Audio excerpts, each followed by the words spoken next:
me présente, je m'appelle Charles Blé. Voilà, je suis un jeune entrepreneur ivoirien, rentré au pays, voilà, je pense qu'il y a plus d'un an maintenant, pour pouvoir essayer d'intégrer le tissu économique avec ce que j'ai appris en Occident.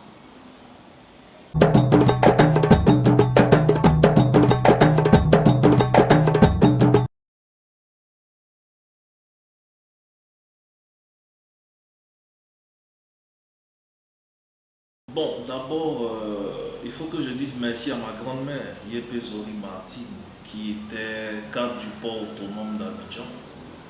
Et c'est elle qui m'a élevé, en fait. Donc, je voyais à quel point une mère célibataire qu'elle était, qui avait à sa charge, comme on dit, ses enfants, ses neveux, ses nièces, etc. Je voyais à quel point elle les gérait. Elle gérait la maison et tout. Et ça m'a donné, à force d'observer, ça m'a donné un déclic sur le management d'abord familial. Voilà. Et ensuite, c'est ce qui m'a poussé à apprendre et surtout à suivre cette filière. Voilà. Donc d'abord ce déclic-là part de l'observation que j'ai eue de ma grand-mère. Voilà. Donc ça part d'abord de ça. Je suis arrivé en Italie, je suis allé rejoindre ma mère, précisément à Florence. Et quand je suis arrivé à Florence et tout, c'était une nouvelle vie, c'était une nouvelle façon de vivre parce que les gens doivent comprendre que l'Italie et la France, sur le plan culturel, sont un peu divers, sont pas tellement similaires et tout. Donc, c'était une nouvelle approche, une nouvelle manière de voir, de comprendre, et c'était surtout une autre langue, donc comme on dit, une autre culture. Voilà. Donc, j'ai essayé de m'intégrer et ça a été facile par le sport parce que quand je suis arrivé déjà, ma mère m'avait inscrit dans un centre de formation de football, voilà, qu'on appelait la Vaianaise. C'est là-bas que j'ai commencé. Et ça m'a permis aussi de pouvoir facilement m'intégrer. Je faisais aussi des cours d'architecture. Voilà, je faisais des cours d'architecture et tout. Et c'est de là que vraiment, à un moment donné, je me suis dit que il fallait que je puisse mieux apprendre. Parce qu'il ne suffisait pas d'être intelligent. Quand vous êtes un Africain en Occident, il ne suffit pas d'être intelligent. Il faut être super intelligent pour se faire remarquer. Donc, comme le cerveau est un muscle, et par rapport à tout ce que j'ai vu, je me suis vraiment, comme on dit, plongé dans les études. Professionnellement, je peux dire que j'ai percé assez de mystères. Je peux dire que c'est l'un des jeunes entrepreneurs qui a la bravoure, qui a le courage. Je ne le dis pas parce que c'est moi, mais je le dis par rapport à tout ce que j'ai pu traverser, endurer. Parce que ce que les gens doivent comprendre, c'est que le courage, ce n'est pas quelque chose qu'on achète. Voilà, donc je pense que ça m'a forgé, ça m'a donné assez de courage pour avancer.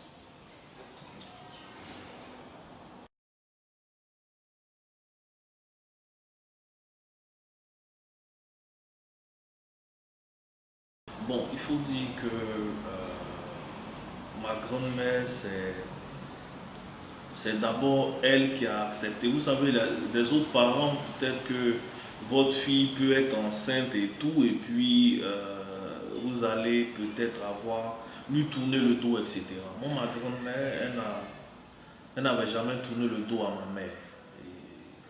C'est ma grand-mère qui a pris sur elle de pouvoir payer même tout ce qu'il fallait pour l'accouchement et tout. Donc, quand je suis venu au monde, ma grand-mère a déjà tout préparé avec ma mère. Mais il faut savoir que en ce temps-là, ma mère ne travaillait pas. Voilà. Ma mère, malgré son diplôme de secrétariat, toutes ces choses-là, elle n'arrivait pas à trouver un emploi.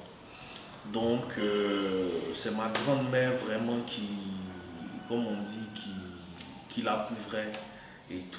Et ma grand-mère avec ma mère, avec mes oncles aussi qui étaient là, elle avait déjà préparé des trucs. Voilà. Et franchement, je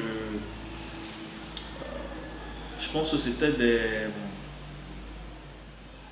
C'était des trucs qui étaient vraiment... c'est avec amour, au fait, voilà. Et je veux remercier aussi les, les prêtres de Sainte-Monique à cette époque. Sainte-Monique qui est une église catholique au niveau de- du plateau d'Aucuy. Voilà. Au niveau du plateau d'Aucuy. Et les prêtres de Sainte-Monique, parce que ma mère allait chanter dans une chorale qu'on appelait les Anges. Voilà, donc eux aussi, ils m'avaient adopté. Et je pense qu'à un moment donné, ma grand-mère, qui était arrivée à l'âge de la retraite, il y a des charges qu'elle ne pouvait plus trop supporter. Et je pense que les prêtres de Sainte-Monique, les bonnes volontés et tout, ont beaucoup aidé, surtout dans mon école primaire. Ça n'a pas été facile. Souvent, je voyais ma mère qui pleurait dans sa chambre en cachette, etc. Et ce sont tous ces épisodes-là qui m'ont fait comprendre que ma vie ne sera pas facile. Parce que je n'avais pas droit à l'erreur. Je ne pouvais pas m'amuser comme tout le monde parce que je savais que, comme on dit, que ce soit ma mère, que ce soit moi, nous étions vraiment attendus au tournant. Donc ma grand-mère, elle a toujours été là. C'est ma grand-mère qui me formait à la lecture, par exemple. Bon, j'étais toujours assis à côté d'elle quand elle avait ses journaux et tout. Et après, je prenais des pages, je lisais aussi. C'est ce qui m'a vraiment formé aussi à la lecture. Donc, elle m'a formé à la lecture. On causait beaucoup ensemble. On prenait le temps. Elle m'expliquait beaucoup de choses. Elle m'expliquait ses épisodes de la famille Bétier, etc. Plein de choses. Donc, elle a été vraiment, comme on dit, un élément très important. En tout cas, ma grand-mère s'est vraiment battue, voilà, pour que je puisse exister. Ça, il faut que je puisse le dire.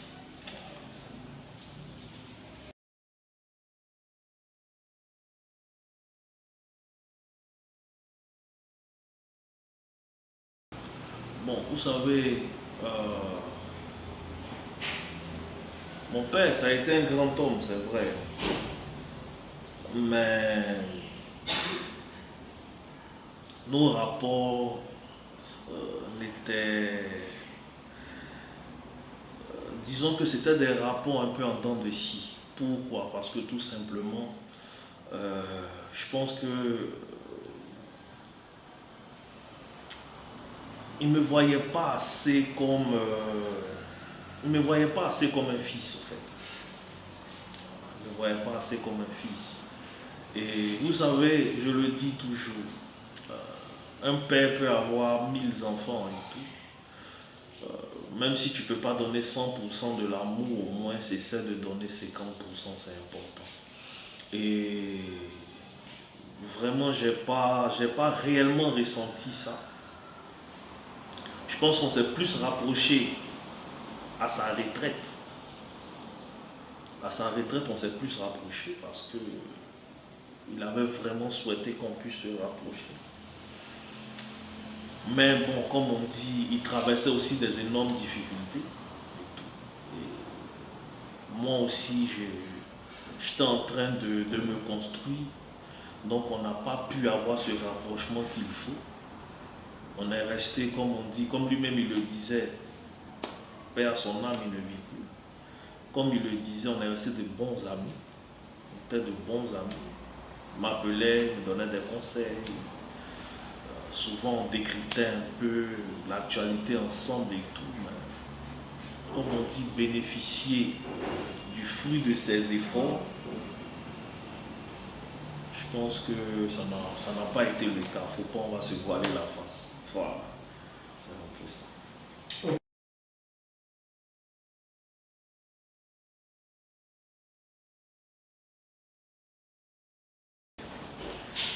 D'abord, il faut dire une chose. Euh, D'abord, le Made in Côte d'Ivoire en tant que tel, je ne dirais même pas que c'est stagnant. Le Made in Côte d'Ivoire n'existe presque pas. Pourquoi je le dis? Parce que quand on parle de manufacture à l'ivoirienne en tant que telle, c'est difficile de trouver, comme on dit, une manufacture qui a qui a été promu, soutenu, qui permet d'imposer, comme on dit, la vision à l'ivoirienne à travers un ou plusieurs produits hors de nos frontières. C'est difficile. Certaines personnes vont me dire la tchéké. Vous savez, au jour d'aujourd'hui, toute personne qui peut cultiver du manioc a la capacité de produire ces choses. Donc nous, quand on parle de Made in Côte d'Ivoire, il faut vraiment pousser la chose. Il faut pousser la chose sur des dérivés de produits, des trucs de ce genre, qui peuvent réellement impacter, qui peuvent permettre de rapprocher des cultures, qui peuvent permettre même d'influencer sur l'économie des pays voisins et même en Occident et partout dans le monde. Voilà, aujourd'hui, le Made in Côte d'Ivoire souffre du fait que personne ne s'y intéresse, à partir même des Ivoiriens eux-mêmes. Voilà.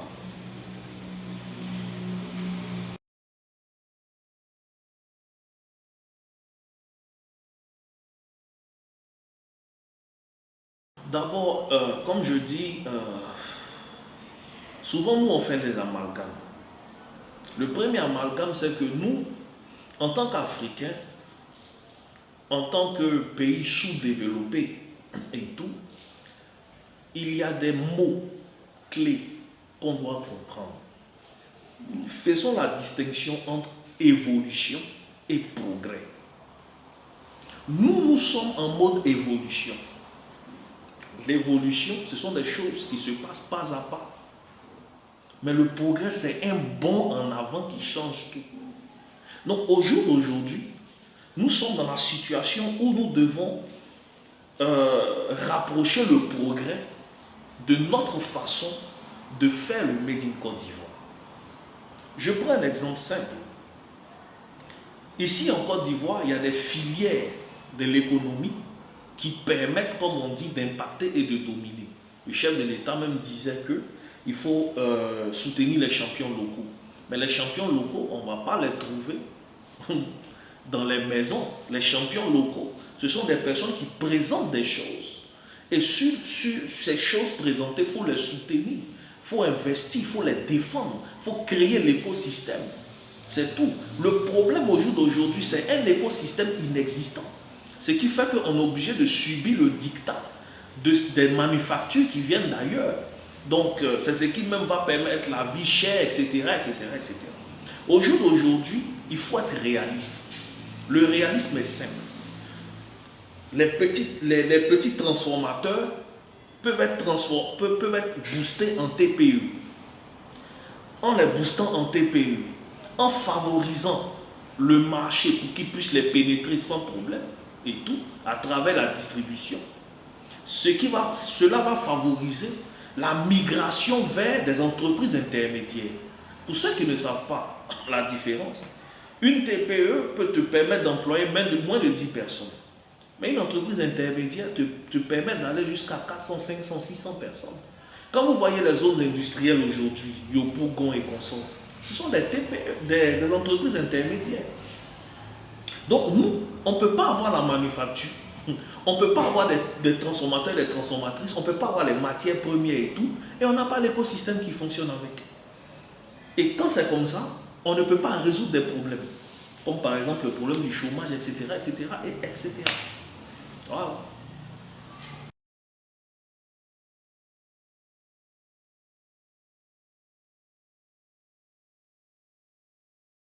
Il faut dire que, comme on a parlé de la genèse de la marque et pourquoi elle est ici, je vais expliquer deux choses et arriver sur ça. Vous savez, la Côte d'Ivoire au jour d'aujourd'hui, c'est le premier pays exportateur de cacao au monde. Ça, tout le monde le sait. Le problème au jour d'aujourd'hui, c'est de passer de la fève brute aux dérivés du cacao. De la fève brute aux dérivés du cacao. Notre souci, c'est que sur ce point-là, nous sommes drastiquement en retard.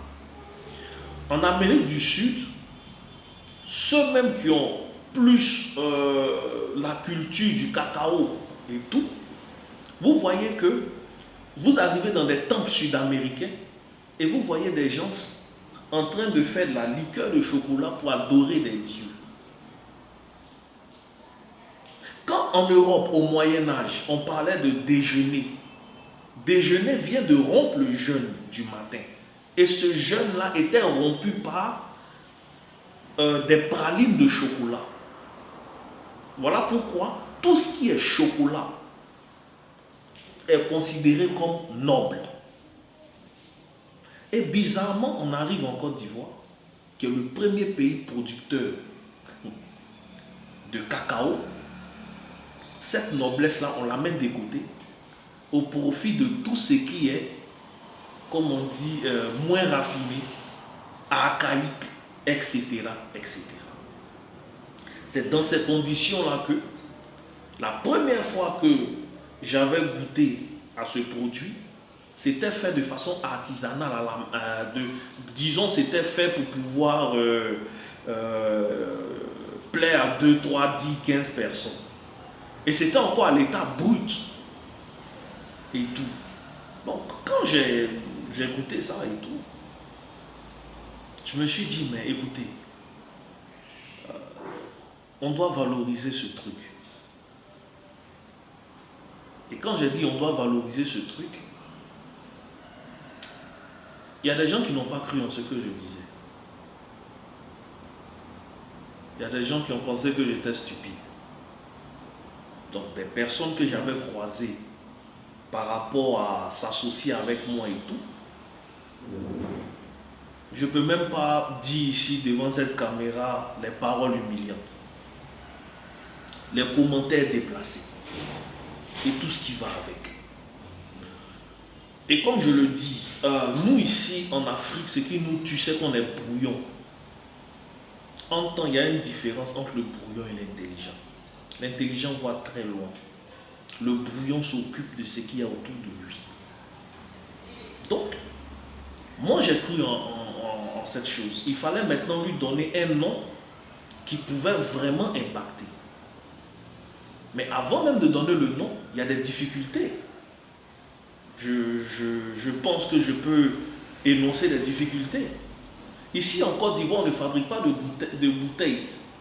Il n'y a pas de manufacture de fabrique de bouteilles en verre. Donc nous souffrons des carences de bouteilles en verre. Nous souffrons des carences de bouchons.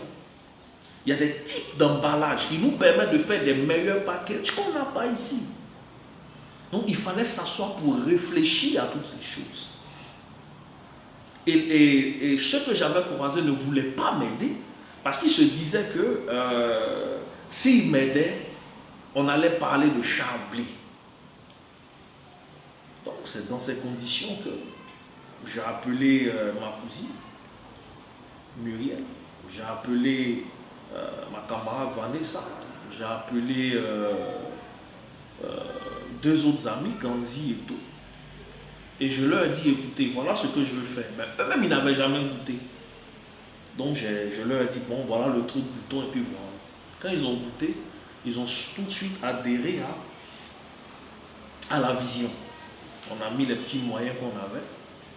Et on s'est dit, bon, écoutez, on a le contenu, il nous reste le contenant. Donc, on a bataillé. On s'est dit, bon, la plupart des bouteilles standards qu'on pouvait avoir ici en masse, c'était d'abord, comme on dit, des longues bouteilles. Donc c'est ce qu'on avait, des longues bouteilles. Et il fallait revoir l'esthétique et tout, mais on avait des difficultés. Parce qu'il y a des types de créas, par exemple, que vous allez avoir ici difficilement, comme des créas typographiques, etc., que vous pouvez trouver en Chine, en Russie, etc. C'est difficile d'en avoir ici. Donc, on a vraiment pris le temps. Donc, de la découverte du produit à la sortie du produit, ça nous a pris 7 mois. Il fallait tester. Il fallait voir la conservation. Il fallait voir si le goût est stable, etc., etc. Il fallait tout faire pour ne pas ajouter des intrants chimiques et tout.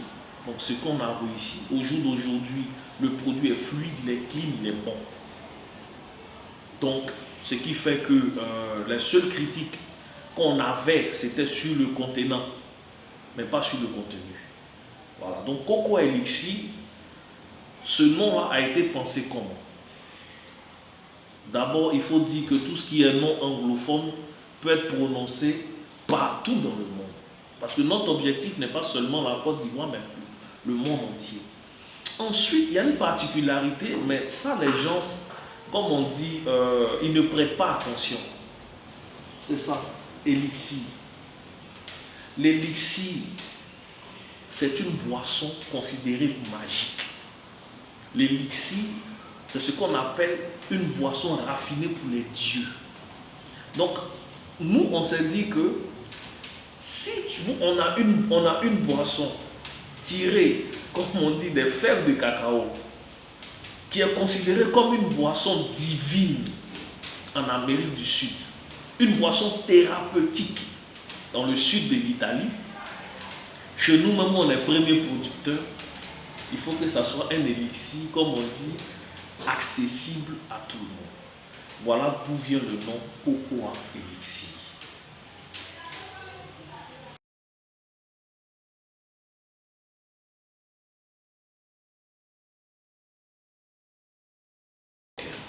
Bon, je vais commencer par la plus-value sur les autres marques avant de parler de la catégorie. D'abord, il faut comprendre que les autres marques ont, comme on dit, ont un nom ancien, parce qu'il y a longtemps qu'ils sont sur le marché. Il y a très longtemps qu'ils sont sur le marché et tout. Mais la différence est simple. Nous, on fait de la liqueur de chocolat qui est faite avec de l'eau de vie de cacao et du chocolat pur à plus de 75%. Les autres font de la crème de lait avec un zeste de café et du rhum. Souvent même, c'est de la caramel. Donc, ça n'a rien à voir avec la liqueur de chocolat. Si vous voyez ce qu'on peut nous attribuer comme concurrents et tout, eux-mêmes, ils essaient de faire de la liqueur de chocolat qui est différente de leur produit phare.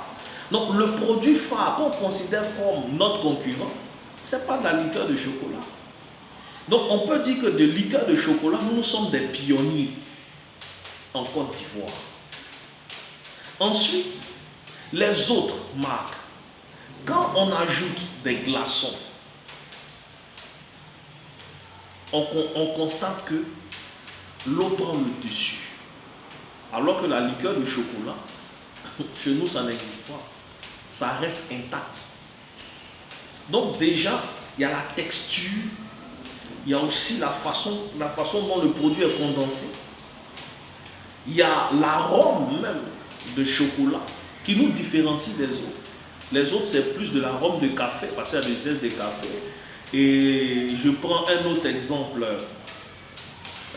En Afrique du Sud, vous avez le fruit maroula qui permet de faire la boisson que vous connaissez, qui n'a rien du chocolat.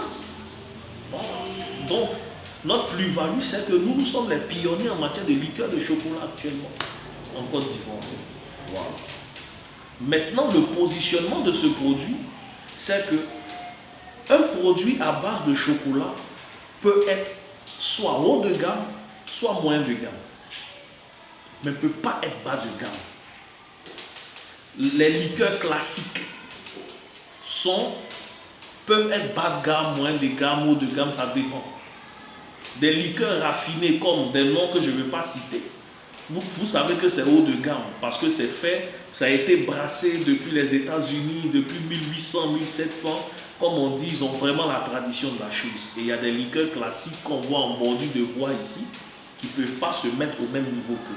Mais quand on parle de liqueur de chocolat et tout, comme le nôtre, je sais pas, comme le nôtre, nous avons cette catégorie-là.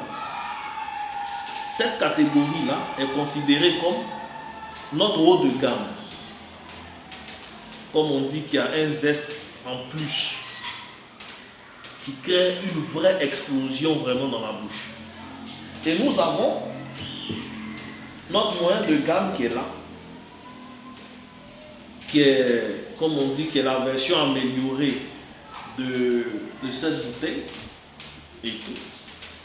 Voilà, donc ça, qui est le moyen de gamme. Pour dire que nous avons les deux gammes sur le marché et ce sont des hauts et des moyens de gamme. Donc on ne peut pas les considérer comme les bas de gamme. Voilà.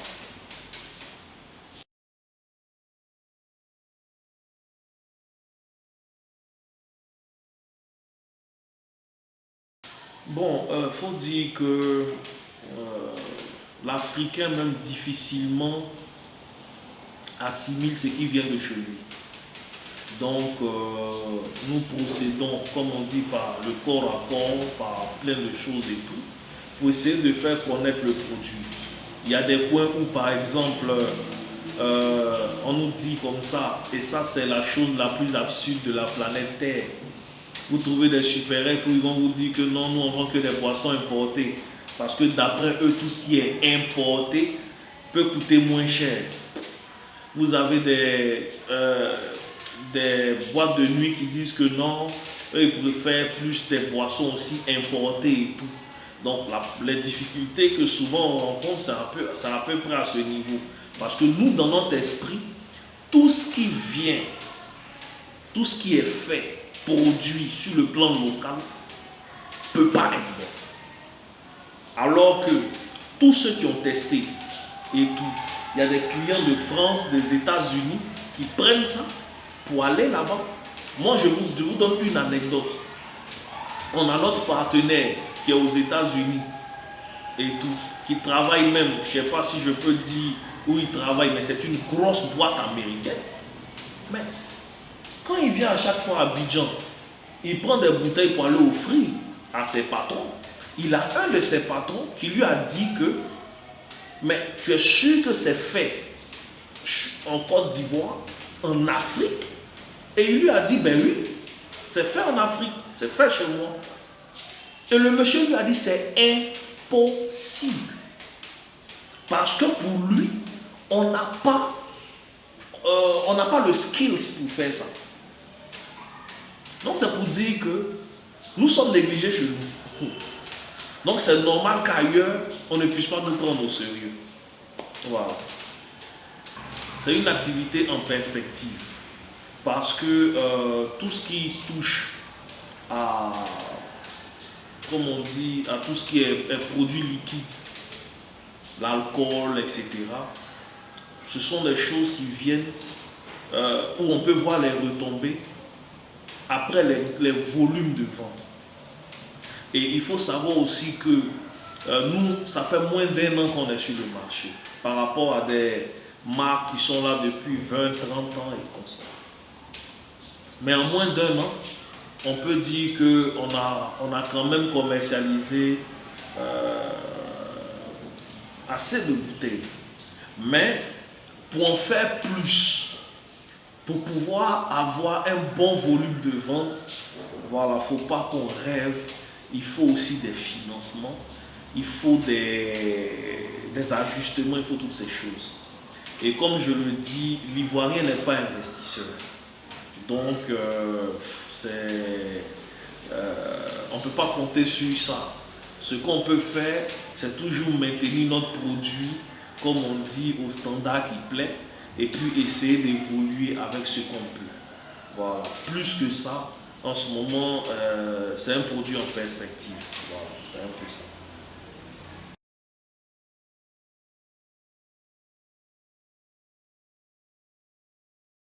Normalement, si nous maintenons le cap et tout, d'ici 5 ans, on peut devenir une structure intermédiaire. Je ne dirais pas multinationale parce que en Afrique, multinationale, c'est vraiment difficile. Voilà. Pourquoi? Parce que on n'a même pas les instruments, on n'a même pas les capacités qu'il faut. Parce que si je veux dire multinationale, vous savez, il y a deux choses. Il y a la ressource tangible et la ressource intangible. Pour parler de multinationale, il faut avoir des ressources intangibles bien formées et avoir les ressources tangibles qui vont avec. Le problème, c'est qu'en ce moment, sur le plan national, ressources tangibles et intangibles, on ne peut même pas, comme on dit, les mettre à même niveau. Donc, on ne peut pas parler de multinationales. Mais la perspective, c'est demain, d'ici 5 ans, de devenir une entreprise intermédiaire qui peut faire des bons volumes, qui peut arriver à toucher vraiment des milliers de personnes. Et pourquoi pas relâcher des franchises qui vont permettre à d'autres continents de pouvoir développer le Coco Elixir, qui est une marque ivoirienne.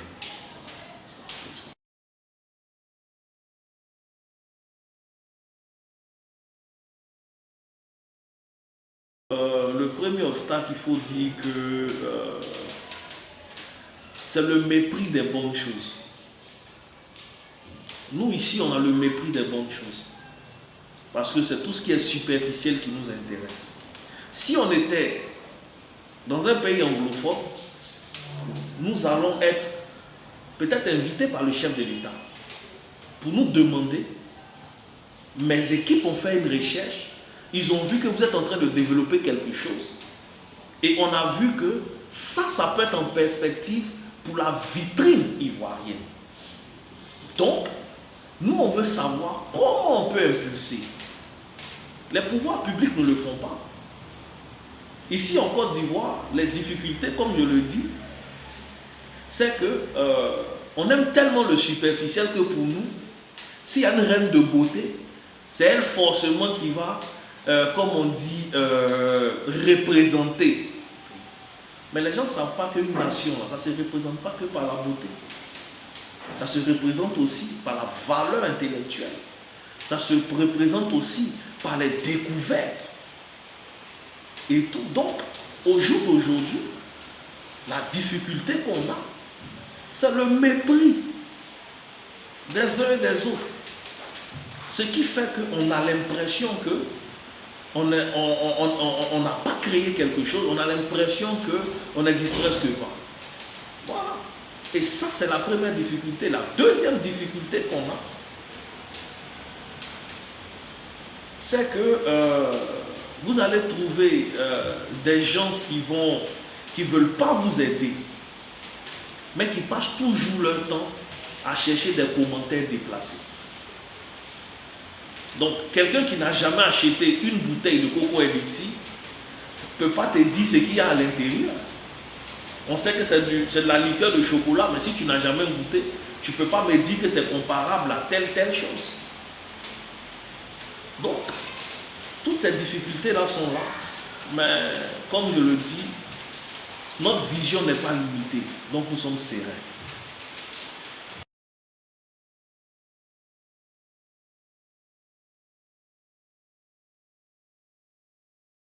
Bon, d'abord, je vais rappeler à l'autorité que de 2019 à 2021, l'Afrique a fait venir près de 864 millions de spiritueux et vins. Quand on parle de 864 millions, ce n'est pas de la plaisanterie. La Côte d'Ivoire, en un an, consomme 244 000 hectolitres de produits alcoolisés. Et quand vous faites le ratio de toutes ces importations, vous vous rendez compte que les spiritueux ivoiriens ne se vendent presque pas. Alors que pour pouvoir employer, pour pouvoir même, comme on dit, valoriser le produit local, se projeter dans l'avenir, etc., ça passe par des investissements et des soutiens dans ce que nous sommes en train de faire. Parce que je prends un exemple. Si vous avez des vins importés, ou les marques qui importent ces vins, vous importez 5 millions de bouteilles l'année, faites un calcul. Si vous faites 1000 francs par 5 millions de bouteilles, ça vous fait 5 milliards. Donc je suppose que si une industrie locale peut vendre 1 million de bouteilles l'année à hauteur de même si c'est 1000 francs, qui vous font 5 milliards, ça permet d'employer, ça permet de pousser à la recherche, ça permet de pouvoir structurer beaucoup de choses, etc. Donc le pouvoir public doit savoir que nous ne sommes pas dans la distraction. On se bat, c'est par rapport à valoriser, à soutenir même ce qu'eux ils disent. Voilà.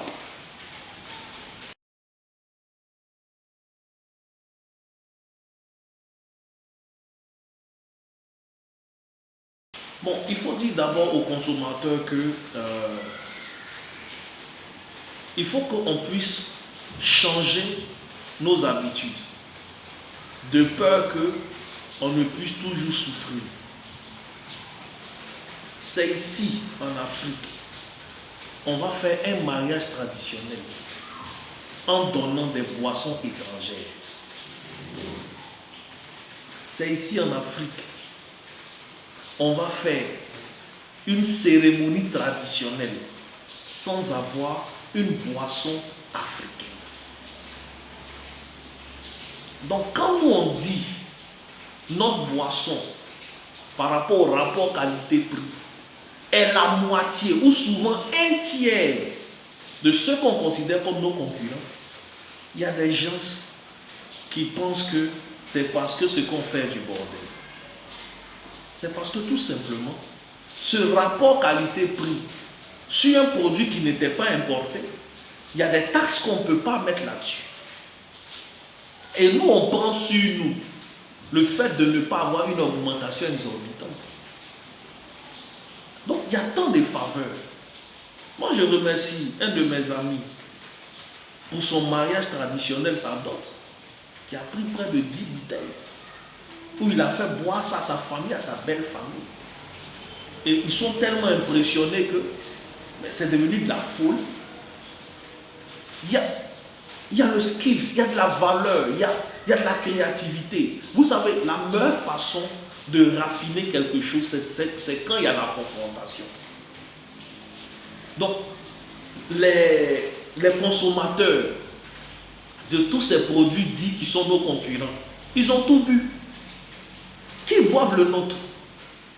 Et ils vont se faire une idée. Mais moi, la seule chose que je demande, c'est qu'un produit local ne doit pas être considéré forcément comme quelque chose qui n'a pas de valeur. C'est ce que je voulais dire.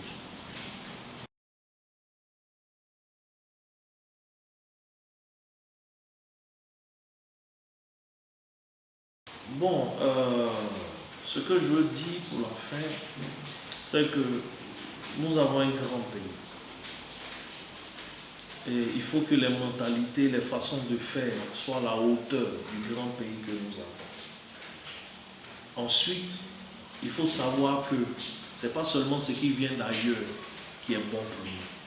Il y a aussi ce qu'on a sur le terrain qui peut être meilleur pour nous. Et pour finir, je vais profiter de cette caméra vraiment pour saluer ma grand-mère, ma mère et tous ceux qui croient en ce que je fais.